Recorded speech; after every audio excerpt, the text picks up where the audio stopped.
Bonsoir, bonsoir à tous. Alors, voici donc un nouveau live avec Champagne Terroir. Alors, je pense en fait, Bertie est connecté. Je pense qu'il faut que tu demandes à rejoindre, à moins que je me trompe.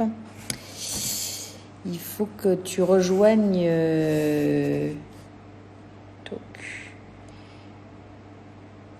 Je pense qu'il faut que tu sais, tu as la possibilité de rejoindre le direct.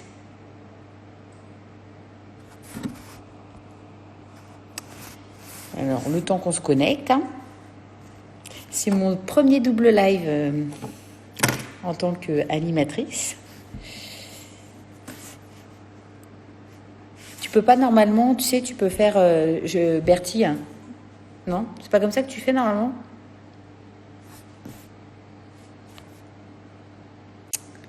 Il faut que tu appuies sur les deux bonhommes. Alors attends. Ah! Merci Bertie. J'ai appuyé sur les deux bonhommes. Ok. Ouais. C'est du live, ça, hein. Voilà. Salut Eh, Christine!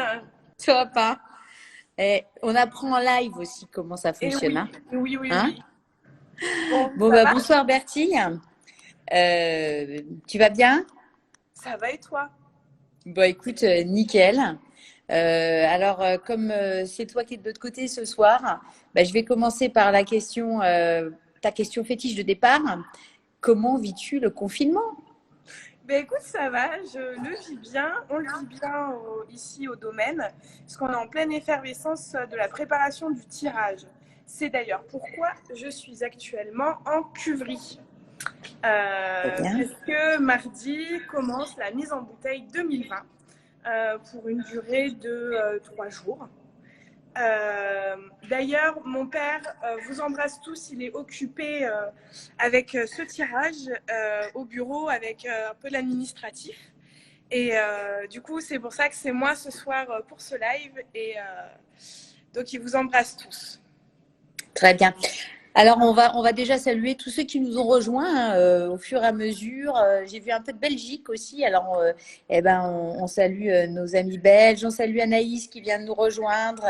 On salue tous nos amis. Et écoute, on va commencer tout doucement. Alors, j'ai des micro-coupures, donc je te dirai si ça se poursuit. Mais pour l'instant, on va continuer comme ça.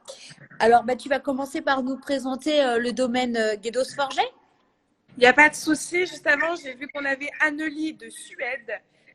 Nos super copains de Suède, on a hâte de les voir. J'ai vu aussi qu'on avait WD97, un Instagrammeur assez connu. Et puis tous mes amis qui nous regardent, je les salue tous.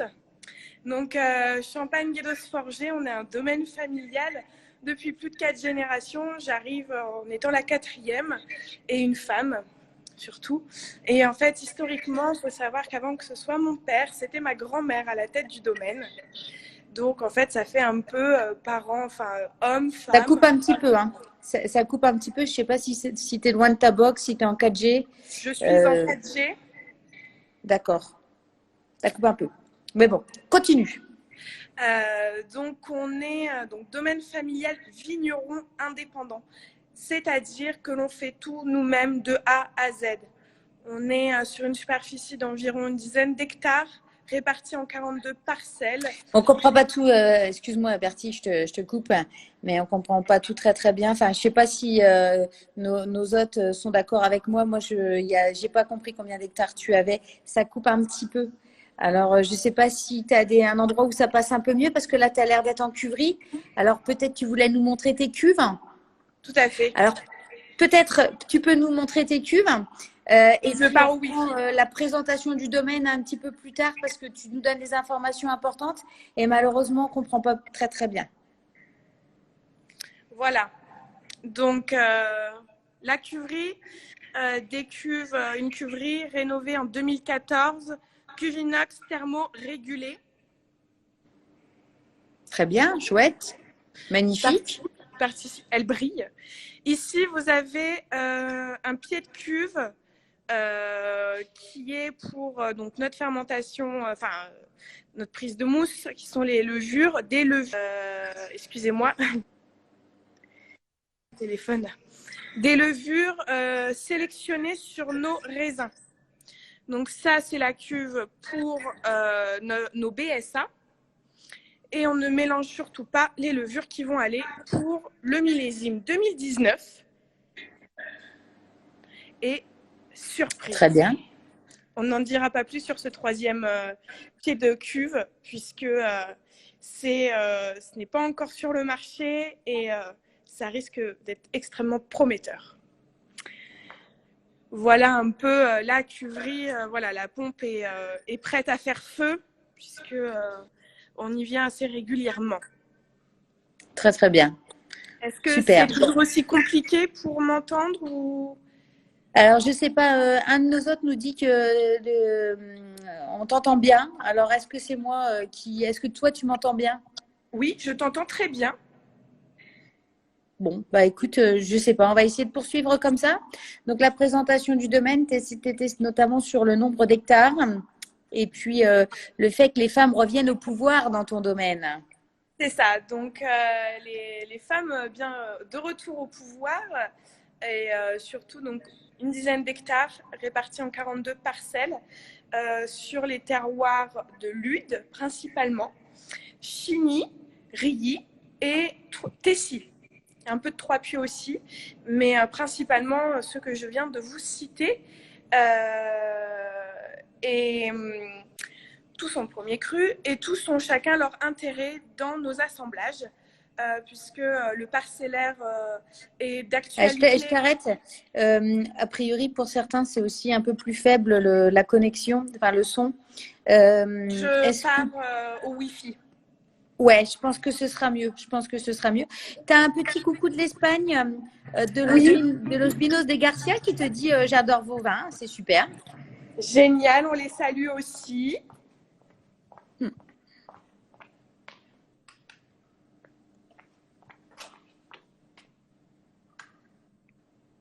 Ah, c'est bien, tu éteins en partant, c'est très bien. Protéger l'environnement, ça passe aussi par ça.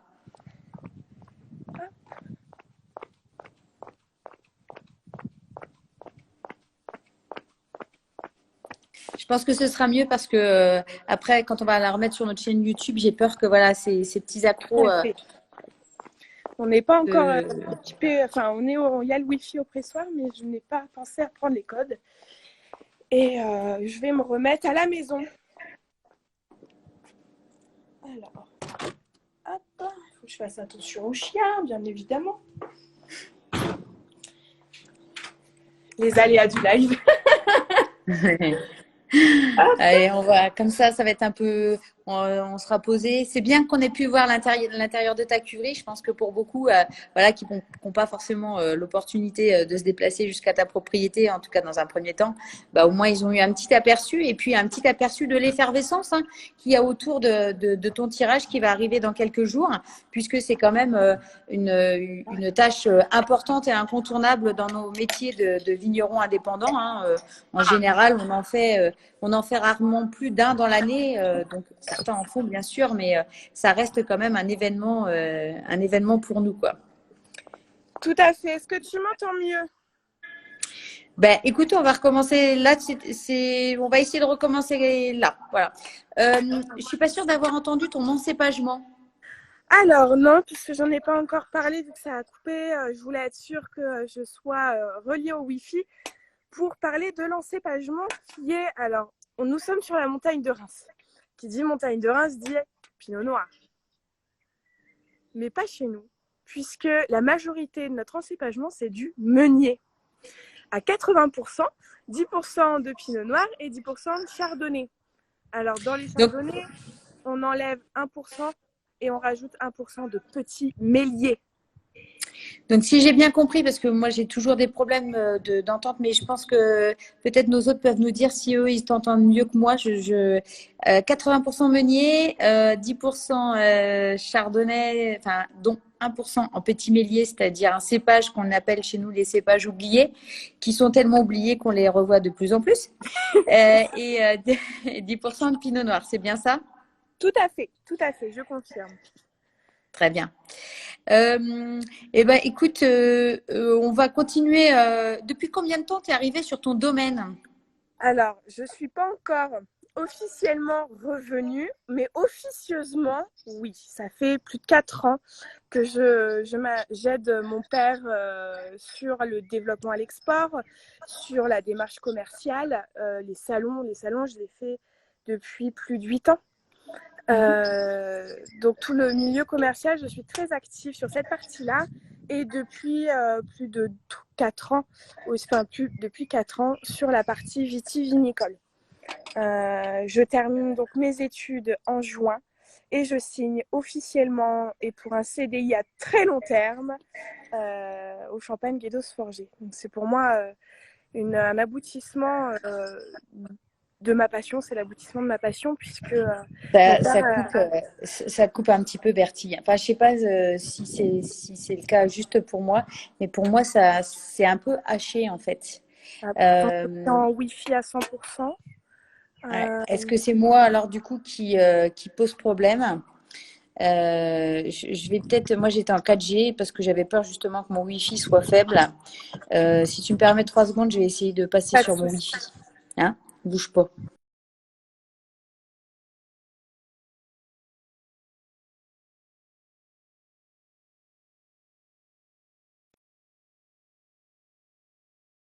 J'ai vu pas mal de personnes revenir. Voilà. Christine, est-ce que tu m'entends mieux? Eh ben, écoute, on va essayer comme ça. Là, je suis passée en Wi-Fi chez moi. Donc, voilà. Après, on va voir, mais c'est vrai que ça a haché un petit peu. Donc, si tu veux, c'est pas fluide. On a les informations, mais comme c'est un peu coupé, du coup, en termes de. C'est pas. Voilà, c'est pas lisse et c'est pas très agréable à l'écoute. Moi, ça me dérange pas, mais c'est plutôt pour nos auditeurs et spectateurs. Voilà. Donc, tu vas être diplômée en quoi, du coup? Je vais être diplômée d'une licence en commerce international des vins que j'effectue sur Bordeaux. Et bon, exceptionnellement, avec le confinement, je suis revenue. J'ai préféré la campagne à la ville. Et, Comme beaucoup. tout à fait. Et être en sécurité avec mes parents qu'être toute seule sur Bordeaux. Donc voilà, j'ai hâte de revenir officiellement. Hein, ça c'est pour très bientôt, donc voilà. Et voilà sur ma partie un peu quand est-ce que je vais revenir. Très bien. Chantal nous dit effectivement qu'on nous perd assez régulièrement hein, au niveau réseau. Donc, on rappelle hein, qu'on est vendredi soir et que effectivement les apéros vont se mettre en place de plus en plus et que le réseau va peut-être être un peu plus compliqué. Mais on va essayer de faire au maximum pour qu'on soit bien entendu. N'hésitez pas à nous dire effectivement si ça pose problème. Alors, tu vas peut-être nous parler un petit peu de viticulture. Comment vous travaillez chez toi? Est-ce que il y a une spécificité aussi dans ta viticulture? Alors nous sommes donc certifiés depuis 2014, haute valeur environnementale et donc c'est-à-dire zéro herbicide, zéro insecticide et surtout on a donc de retravailler nos sols. Cela date d'avant 2014. On a décidé de se faire certifier donc en 2014. Au terme de la vinification, on est donc depuis cette année, comme toi d'ailleurs, excusez-moi, on est depuis cette année sur nos propres levures sélectionnées sur nos raisins que l'on a utilisés lors de la vendange et que l'on utilise encore aujourd'hui pour la prise de mousse qui s'effectuera en bouteille. On a vu une réelle différence avec des levures sèches, des levures sèches, des levures déjà sélectionnées du milieu commercial, puisque maintenant on a des vins sur nos vins clairs qu'on a pu goûter qui sont beaucoup plus expressifs et qui on voit vraiment une différence. On se développe mieux et on a alors un effet terroir plus personnel encore dans nos vins. Faut expliquer, hein, effectivement, c'est que les levures, comme on les a travaillées, c'est-à-dire des levures de terroir, Effectivement, on a ces levures sélectionnées hein, qu'on a utilisées pendant des décennies, qu'une grosse partie de la Champagne utilise. Elles sont super intéressantes hein, quand même parce qu'effectivement, elles permettent d'avoir un contrôle total de la fermentation alcoolique sans risque de déviation, sans risque de maladie du vin. Et effectivement, elles sont censées être neutres. Certaines au départ, ce sont des levures hein, de certains terroirs, mais il faut absolument elles n'expriment aucun terroir. Parce que elles doivent être utilisées pour toute la Champagne. Et effectivement, nous, d'aller chercher nos levures de terroir, du coup, on va apporter un panel aromatique un peu plus riche et un peu plus important. Et on peut le faire pour nos vins très identitaires quelque part. Mais c'est vrai que ce ne serait pas utilisable à l'échelle de la Champagne pour ces raisons identitaires, quoi. Mais c'est très intéressant. Je me permets de préciser une chose. Effectivement, HVE, toi, tu vas plus loin que la HVE, hein, parce que HVE ne veut pas dire zéro herbicide, ça veut dire une réduction des intrants. Et du coup, ça signifie de toute façon qu'on est obligé de réduire les herbicides. C'est une obligation si on veut rentrer dans les clous de la HVE. Et toi, tu vas plus loin puisque tu n'en utilises plus du tout et je te félicite pour ça. C'est ça, ça a été un long travail, mais aujourd'hui, ça porte ses fruits, comme on dit, puisqu'on redonne l'importance à la biodiversité et surtout, on prend soin de nos sols quand c'est comme ça. Donc voilà, un peu sur la partie Viti. Vini, je referai un point pareil sur les contenants au vu de la cuvée que je vais présenter. Très bien. Qui est... et alors, exceptionnellement, ce soir, on est vendredi. Et on s'est dit, avec Christine, ou plutôt Christine m'a dit, Bertie, allez, on sort la coupe, on sort la bouteille et on va traquer. Voilà, moi j'ai déjà rempli mon verre en fait.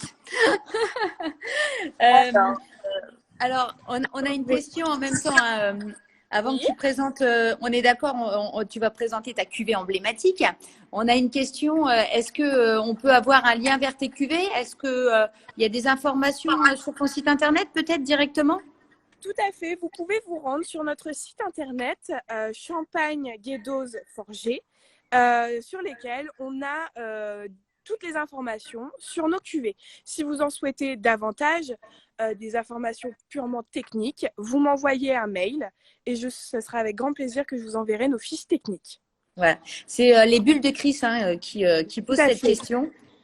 Donc voilà, la réponse est là.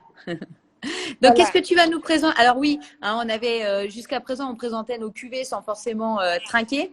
Et là, on s'est dit qu'on allait qu'on allait trinquer un peu de manière virtuelle. Coucou Ludovic, parce que c'est vendredi soir et que le vendredi soir, c'est le début du week-end et que ça fait du bien de trinquer avec des bulles.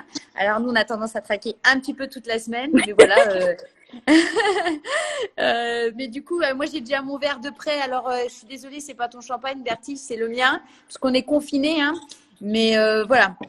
Alors, vas-y, présente-nous ta cuvée. Déjà, son nom, qu'est-ce qu'il y a dedans et puis, après, on passera à l'aspect gustatif quand tu vas la déguster.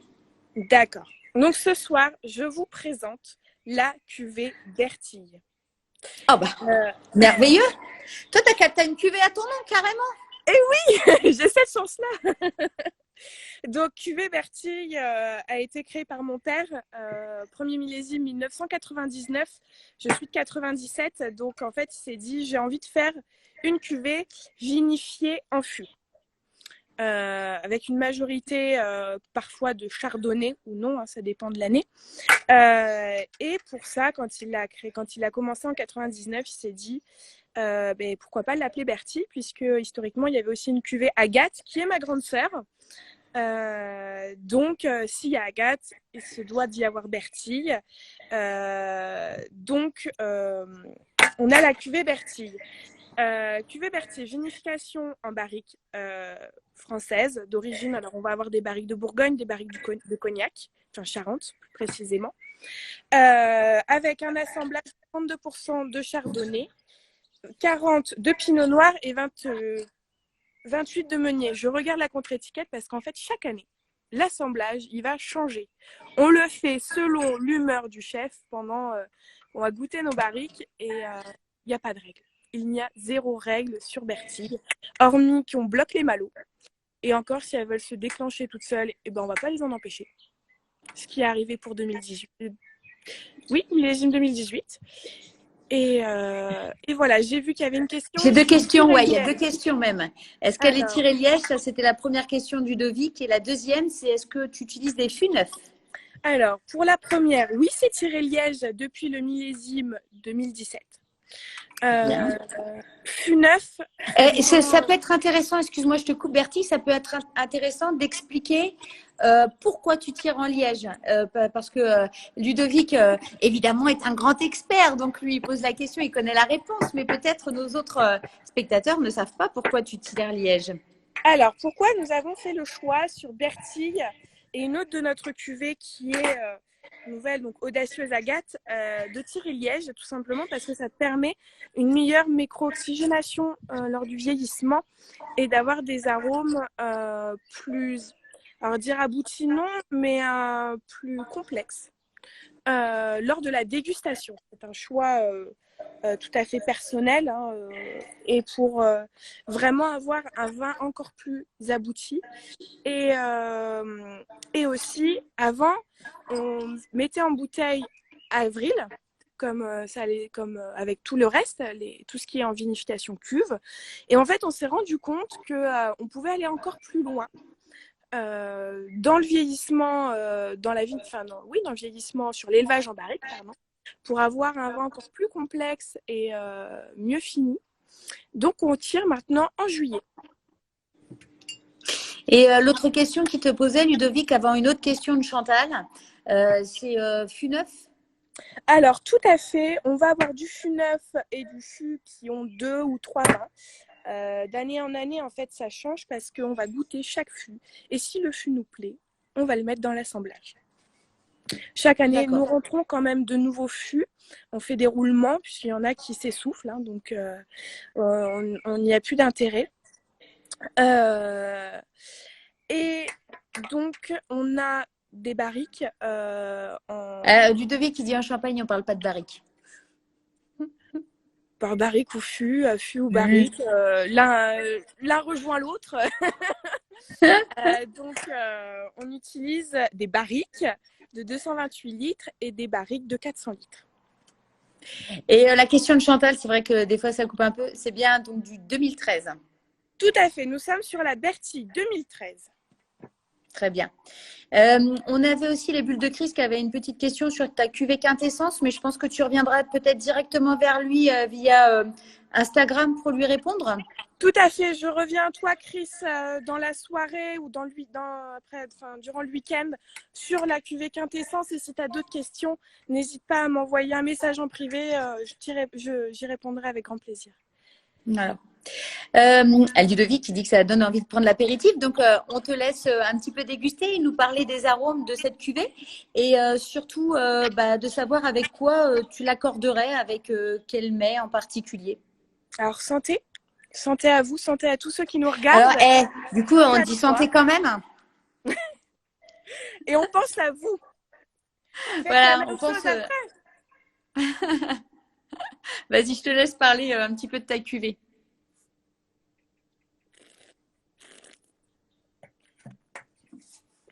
Donc, la cuvée Bertille, on a quand même une robe assez jaune intense, puisque bon, elle a 2013, mise en bouteille 2014, dégorgée en 2020. Donc, ça fait quand même 6 ans de vieillissement. Donc, on a une couleur qui est tout de même intense. Alors, Ludovic, on est dosé à 3 grammes en extra brut. Et donc, au nez, on a un champagne qui est assez complexe sur des notes de fruits, des fruits compotés, relevés de notes de vanille, puisqu'on a quand même un élevage en barrique. En barrique, ouais.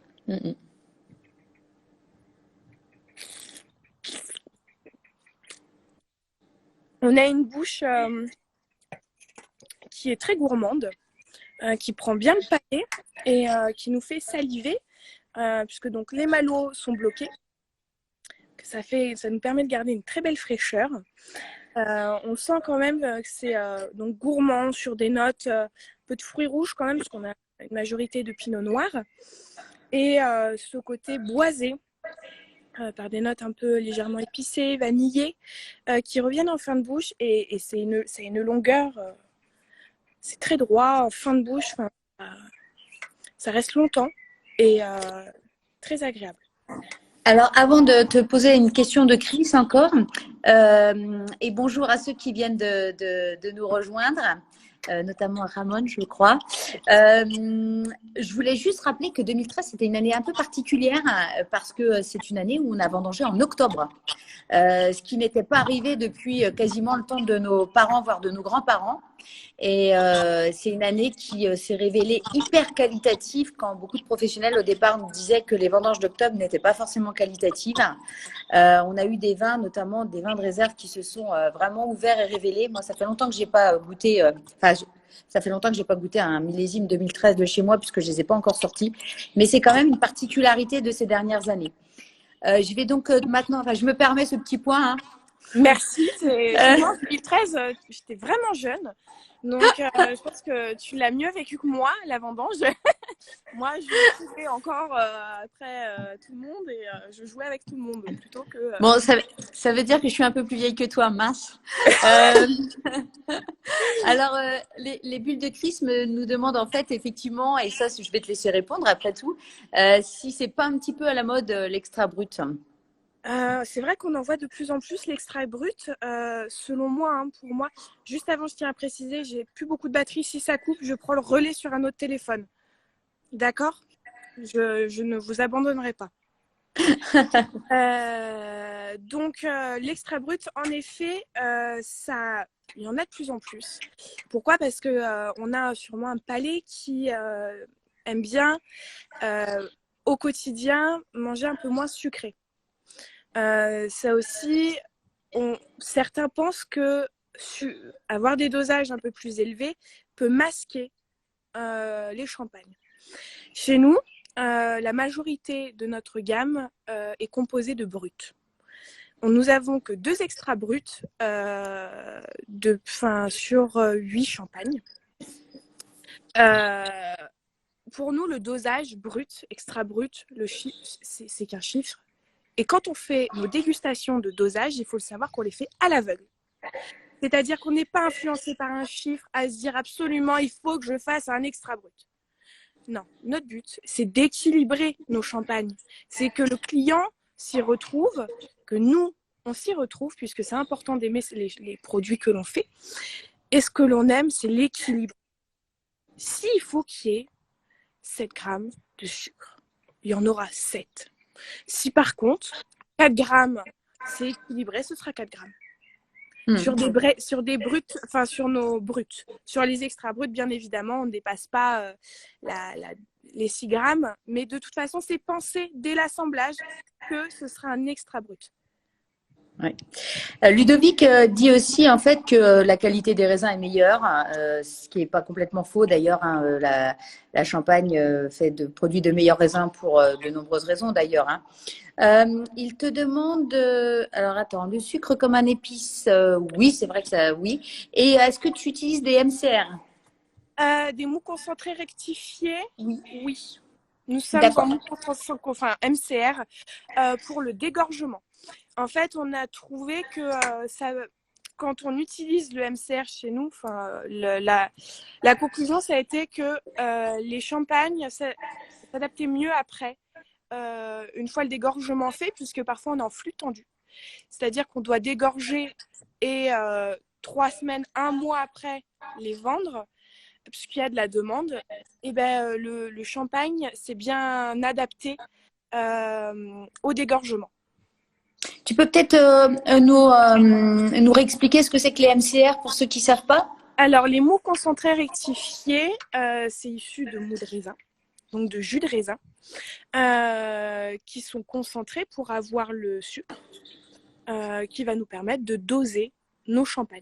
Je ne sais pas si je l'explique bien, mais voilà un peu comment, grossièrement, simplement, je l'explique. Ok. Eh ben, écoute, après, tu pourrais peut-être nous dire un petit peu. On a beaucoup de réactions en même temps, alors c'est dur, excusez-moi, j'espère que j'en aurais pas loupé des réactions. Chantal de Belgique nous dit qu'elle consomme de l'extra brut depuis 1980. Qu'est-ce que j'ai d'autre? Voilà, on a quelques réactions. Oui, Ludovic nous dit aussi que Bordeaux 2013 c'est bien, mais qu'il faut attendre. Voilà. Alors, bah avec quoi tu le consommes ton champagne? Qu'est-ce que tu nous proposes? Fais-nous rêver. Il est Alors, 19 pour heures. vous faire C'est l'heure rêver, de manger. oui, tout à fait. Pour vous faire rêver ce soir, j'accompagnerai la cuvée Bertille sur une entrée avec quand même un peu de gras, dans le sens où on a de la fraîcheur et une acidité, une jolie acidité. Une acidité assez mordante. Donc pour contraster l'acidité, j'irai sur un mets entre guillemets un peu gras dans le sens où il y a de la crémeux.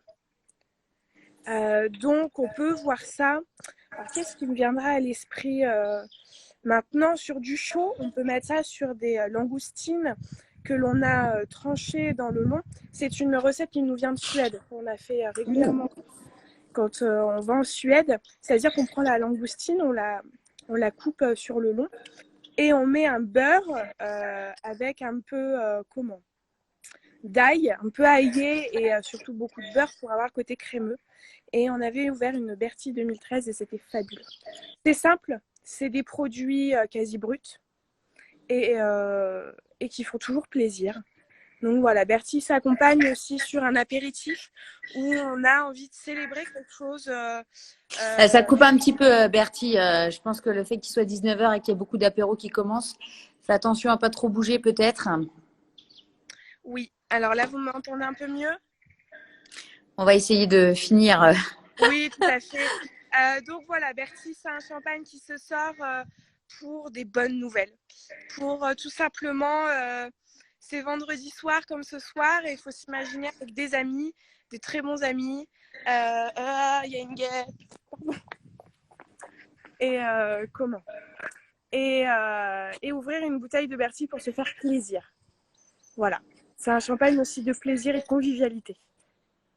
Très bien. On va retrinquer une petite dernière fois. Oui, tout à fait. Si vous avez une dernière petite question, c'est le moment. Le temps qu'on fasse un petit trinquage. Enfin, je ne sais pas si on peut dire ça comme ça d'ailleurs.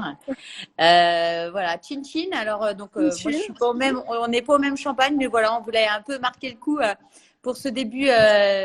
Oui, oui, les mecs en cuisine, bien sûr. Bien Exactement, sûr. tout à fait. Voilà, je crois que c'est clair. Tu as raison, Ludovic.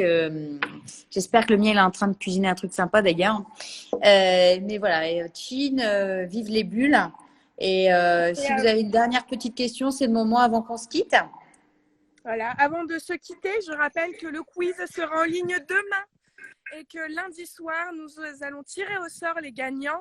Il y a 3 bouteilles en jeu, 3 gagnants parmi ceux qui auront le plus de bonnes réponses.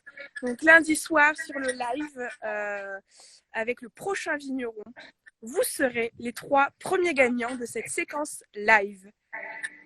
Alors, donc ouais, ça va être sympa ça. Et au fait, on n'a pas décidé comment on décidait de la bouteille qui partait. Elle est tirée au sort aussi, la bouteille? Tout à fait. Une personne tirée au sort associée avec une bouteille de champagne tirée au sort. Tirée au sort. Excellent. Exactement. Bon, bah en tout cas, j'espère que vous avez aimé ce moment passé avec nous deux, avec Bertie surtout. C'est vrai que le vendredi soir, c'est compliqué hein, en termes de réseau. Je le constate une nouvelle fois. En tout cas, pour nous, c'était important de pouvoir vous faire rentrer dans nos exploitations et notamment celle de Bertie, que je crois que nous avons perdue. Et du coup, ben, on va s'arrêter là. On va vous souhaiter une bonne soirée et on va vous dire